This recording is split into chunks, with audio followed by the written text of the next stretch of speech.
आपकी भी अगर मैं बात करूं, आप भी एक प्रिविलेज क्लास से आती हैं, लेकिन समाज के संघर्ष को भी आपने देखा है। मैं आपसे यहाँ पर ये जानना चाहूंगा कि जो कॉन्सेप्ट की बात हम करें, जिस हिसाब से प्रकाश जी ने अपनी बहस को आगे बढ़ाया, सैफ ने आगे बढ़ाया कि जात मत देखिए, धर्म मत देखिए, ये देखिए कि सोशली कौन बैकवर्ड है और किसको सहारा देने की जरूरत है। आपके हिसाब से आरक्षण का यही मूल होना चाहिए? जी, मेरा ये मानना है कि religiously I don't think we should divide our country. I think everyone should be given equal opportunity, like Prakash ji said, like Saif said. सबको equal मौका देना, सबको equal opportunity देना बहुत ज़रूरी है. And I think we should judge based on merit.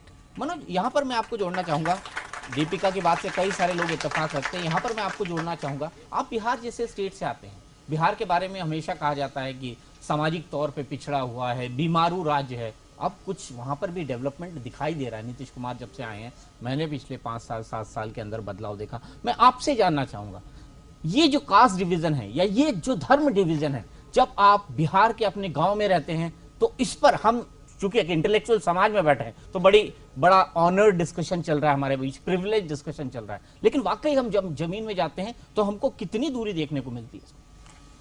नहीं, जो सतह पे जो सच्चाई है वो बिल्कुल अलग है। इंडिया इस्लामिक सेंटर में बैठ करके बहस करके मुझे हमेशा से ऐसा लगता रहा है वो उससे कुछ होता नहीं है, और कलाकारों को भी इसमें घसीट करके इस बहस में इससे कुछ मिलता नहीं है। लेकिन सही बहस होनी चाहिए उस जगह पे, वहाँ के लोगों को जो उस जगह पे काम कर रहे हैं और उस जगह पे जो असली लड़ाई लड़ रहे हैं, उन तक जाकर के उनसे वो सच्चाई पूछने का, तब जाकर के हम कहीं ना कहीं हमें वो तर्क मिलेगा, हमें वो वहाँ का जो विज्ञान है वो मिलेगा, तब हमें कोई रास्ता सूझेगा इस सारे डिफिकल्टी का, सारी कठिनाई का। आप देखिए, मतलब आंख नजर उठा करके देखिए कि क्या परसेंटेज है। प्रकाश जी, यहाँ पे मैं थोड़ा कड़ा होना चाहूंगा। हाँ। प्रकाश झा भी राजनीति में रहे हैं, प्रकाश झा ने भी वोट मांगे। प्लीज करके मेरे राजनीति वाले बात को आप हमेशा यहाँ मत घसीटिए। मैं बिल्कुल घसीटूंगा। दीपक चौरसिया, मैं इंसान हूँ, एक क्रिएटिव और क्रिएटिव आदमी घसीटूंगा, क्योंकि मैं यहाँ कोई राजनीति नहीं खेल रहा। आपने भी वोट मांगे हैं, आपने भी वोट मांगे हैं, और वो भी बिहार से। आप विषय पे बात करो ना, क्यों खामखा मुझे? विषय पे आऊंगा, मैं जानना चाहता हूं, और ये ऑडियंस जो बैठी है उनसे जानना चाहता हूं कि इस हिंदुस्तान में 64 साल के अंदर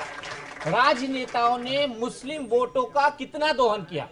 आज आपने किया या नहीं? आपके मंच पर और आपके जरिए, और चौथी बार मैं क्लियर करता हूं कि मैंने किसी पॉलिटिकल पार्टी को कभी एंडोर्स नहीं किया। मैं किसी पॉलिटिकल पार्टी के मंच पे कभी खड़ा नहीं हुआ। मैंने किसी पॉलिटिकल पार्टी के साथ में कोई समझौता नहीं किया। मैंने एक जॉब मांगा था मेंबर ऑफ पार्लियामेंट का, अपनी कंस्टिट्यूएंसी से आवेदन दिया था। 2 बार जनता ने मेरे आवेदन को ठुकरा दिया। लेकिन लोक जनशक्ति पार्टी से आपने सिंबल लिया था। अब वो असलियत जनता को जवाब दीजिए, वो भी जानते हैं। आपने भी बंगला और घर जो रामविलास पासवान का सिंबल है वो लिया था। मैं सिर्फ ये जानना चाहता हूं, और सिर्फ ये जानना चाहता हूं, 64 सालों के अंदर मुसलमानों को वोट बैंक की तरह यहां की पॉलिटिकल पार्टी में, ना बीजेपी की बात कर रहा हूं, ना कांग्रेस की बात कर रहा हूं, ना समाजवादी पार्टी की बात कर रहा हूं, ना बीएसपी की बात कर रहा हूं, ना लालू जी की बात कर रहा हूं, किसी की बात कर रहा हूं, आप मानते हैं इस्तेमाल किया है सिर्फ वोट बैंक की तरफ, और 5 साल इलेक्शन होने के बाद भूल गए उनके? बिल्कुल इस्तेमाल किया है, हर बार इस्तेमाल किया है, हर वोट में इस्तेमाल किया, हर पॉलिटिकल पार्टी ने इस्तेमाल किया है, कोई इसमें शक की बात नहीं है। यही सब कोई चाहता था। और सिर्फ मुसलमानों को ही नहीं इस्तेमाल किया, हर गरीब तबके को इस्तेमाल किया। वादे पे वादा करते चले गए हैं, आप जहां भी चले जाओ वहां इस्तेमाल करते हैं। फिल्म जो है हमारी वकालत करती है, कहती है सबको समान अवसर, लेकिन समान अवसर के लिए समान रेस की लाइन भी तो बनाओ पहले। यहाँ पर हमने सभी को मौका दिया था बराबरी से कि अपने सवाल लिख के भेजें, उसके हिसाब से 10 लोगों से सवाल हम पूछेंगे। सबसे पहला नाम है रिया जेठी, LSR। जब 1989 में इस मुद्दे पर बहुत मंडल का मंडल हुआ, और उसके बाद सुप्रीम कोर्ट के द्वारा OBC पर जजमेंट पास हुई, वो वक्त ना चुनकर अब इस वक्त आप आरक्षण के गड़े मुर्दे को क्यों उठा रहे हैं? इस वक्त पर उस वक्त को छोड़ के अब क्यों?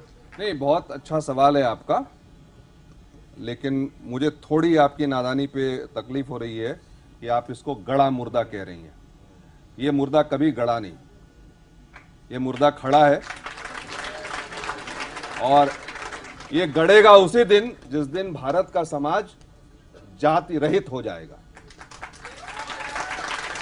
क्योंकि हमारे समाज की संरचना जो है, और इसमें कोई हमारी और आपकी गलती नहीं है। ये सदियों से, क्योंकि वेदों के समय से वर्ग विभाजन हुआ, उसके बाद से जाति में परिवर्तित होता चला गया, और आज भी जाति, जिस दिन आपको अपनी जाति का आभास खत्म हो जाए उस दिन सोचना आप आजाद हो गए। कि जैसे कहा कि सैकड़ों सालों की जो सामाजिक परिस्थिति रही है उसको बदलने के लिए कुछ 10, 20, 25, 50 साल नहीं 100 साल लग सकते हैं, होगा जरूर, लेकिन इस प्रोसेस में जो कैथार्टिक चीजें हैं कि जो हम आपस में खुसफुस बात करते हैं उसको खुल करके एक बार कर लें, तो उसकी सिर्फ पृष्ठभूमि बनाई गई है आरक्षण फिल्म के अंदर में। उस पृष्ठभूमि के ऊपर में जो इससे अफेक्टेड एक नया कमर्शियलाइजेशन ऑफ एजुकेशन हुआ है, जो कि हमारे देश को जात पात से परे एक और वर्ग में बांटता चला जा रहा है, उसके बारे में कहानी है ये आरक्षण फिल्म। वर्तिका नंदा, वर्तिका हमारी बिरादरी से है और सवाल पूछना चाहती है। आपकी बिरादरी कैसी है? जैसी आपकी बिरादरी है। अच्छा जी, ये she is from media, she is a professor of journalism. मुझे आज धूमिल की कविता याद आ गई।